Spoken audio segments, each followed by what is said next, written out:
Hey again, guys.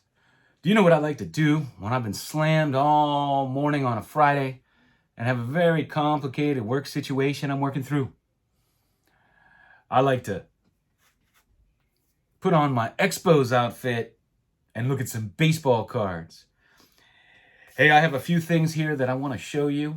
First, I got to give a shout out to White Sox fan card collector. You know, he inspired me. He showed one of these cards recently, and you know, it had escaped me that I had been looking for one of these, and I never did get one. So I decided to go ahead and pick one up finally. And it's a great card. And this is just a great example of it. And it's a 1952 Topps Redback Ted Kluszewski. And this may be one of the nicest 3.5s I've ever seen in my life. Beautiful card. Nicely centered. Big Ted Clue. Of course, he played for my Pirates, I believe for 2 years. And his 1957 Topps card is a classic. Sleeveless shirt showing the guns.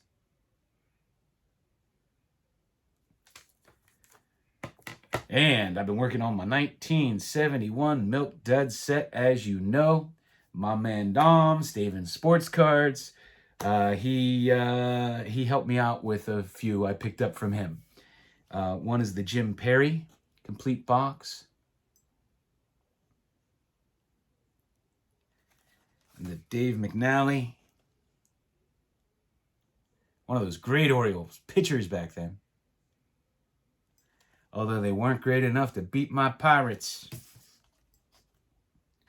And I have to be honest, this is Dennis Menke, and I'm not familiar with him. But I'm 3 closer to completing the set. And it's going to be, I guess, what they call a Frankenstein set, because I have some that are just the cards, some that are full boxes. Got one that's a partial box, and I did keep one that I have the box in its full form. Because technically this is altering the card, right? When you flatten it out. Altering the box anyway. Now this guy, he would be an all-star every year and considered for the Hall of Fame if he played today. If he played today. I got this hostess card of Dave Kingman. Man, he could hit some towering home runs. He was so fun to watch. You got a guy here batting in the 260s, hitting home runs. He'd be one of the greatest players today with those stats. And I got a Dwayne Thomas, 1972 Topps. This is just in great condition. Super Bowl MVP. I did a video on him a while back.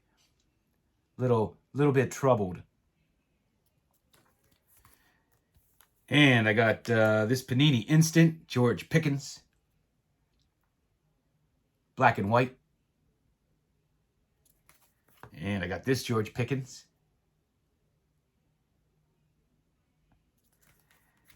And I got this, this is numbered to 150.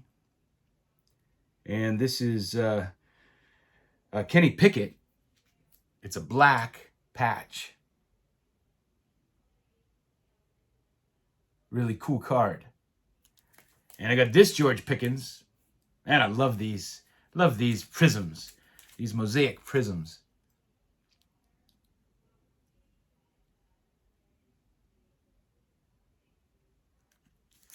And I won Eddie's Cardboard Chaos contest.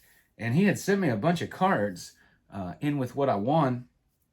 I had won this Oscar Gamble autograph card. And I finally went through them. So, Eddie, thank you. You put some good stuff in here. Got this, man, this awesome Ken Griffey Jr. Dairy Queen card. Never saw that before. Whoop.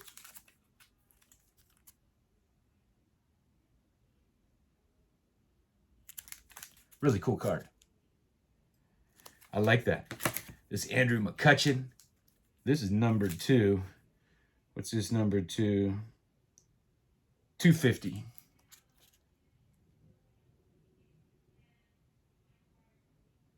My man Kutch. You know, at one time, I always thought he was the best player in the National League at one time at his peak, man. Every game I watched, he would just tear it up. And I was watching an interview with Pete Rose, and he said on the MLB Network, I believe, that McCutchen was the best player in the National League at that time. Of course, we both felt that Trout was the best in the American League. But, you know, the Pirates, he was their hitter, and he was the guy they always beamed. And, man, they put a ball in the middle of his back, and he just wasn't quite the same player after that. But he was a next to impossible out there for several years. And my man Starling Marte, who I just featured, this is a Future Stars card. And I did not have that either. And, man, some from the boom era. Got a 2020 club, Ames, Barry Bonds.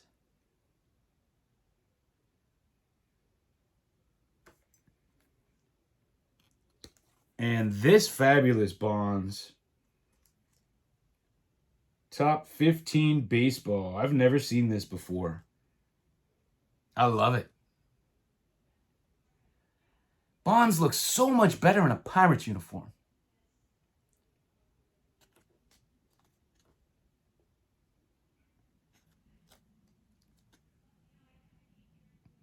Eddie, I couldn't love these cards anymore.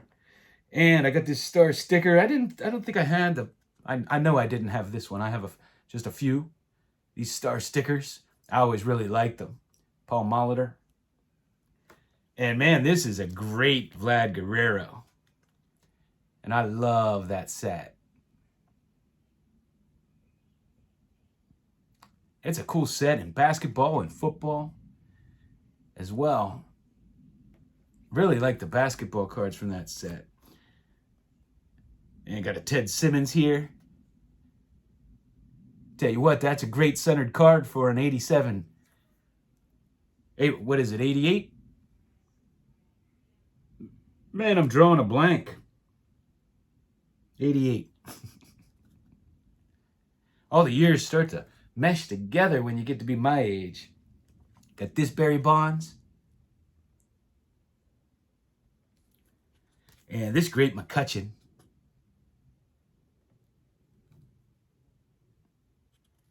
And this green McCutchen. And this fireworks McCutchen. He's back to my Pirates, baby.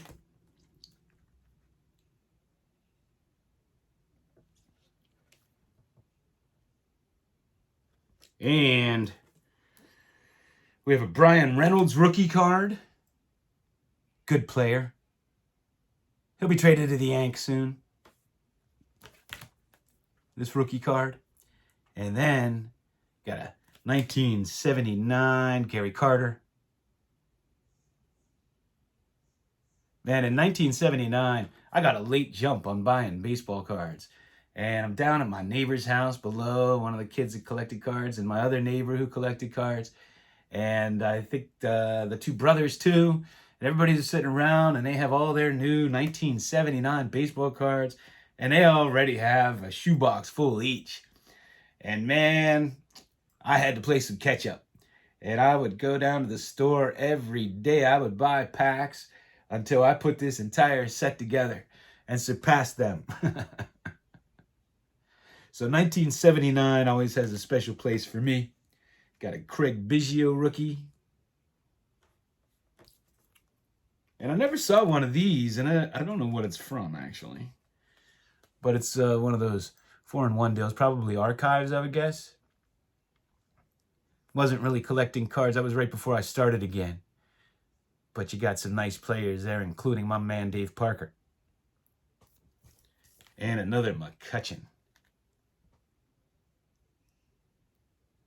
But before I leave, man, I got to look at this again. Red back. You can never go wrong with 1952 Topps, even though most of us will never complete this set. It's kind of like the T206. You know, I find it funny they consider the T206 complete without the 3 big cards. But you could consider it whatever you want, but it's not complete. And my 52 Topps set will never be complete without the Mickey Mantle. And over the years, much to my chagrin, I have always found that card to be extremely overpriced and just would never, ever spend the money. And all it does is go up and up and up and up and up. But can't really regret it too much because I would have never sold it, so it doesn't matter how much it goes up to. That's the problem when you're a collector and not an investor in cards. It's like you can't really look back and say, oh, I should have bought it because, you know, you wouldn't have paid that then and you wouldn't have got your money out of it because you'd never sell it. But after you die, somebody will benefit from it. But you know what? I don't care what happens after I die. I'm not going to be around to see it. Those people, you know, I've never inherited a penny from anybody. My family can fend for themselves. No, I'm just joking around. I'm just joking around. All right, I'm in a giddy mood, man. I'm dealing with so much, and I'm stressed out, and I can't wait to start my weekend. Hey guys, thanks for watching.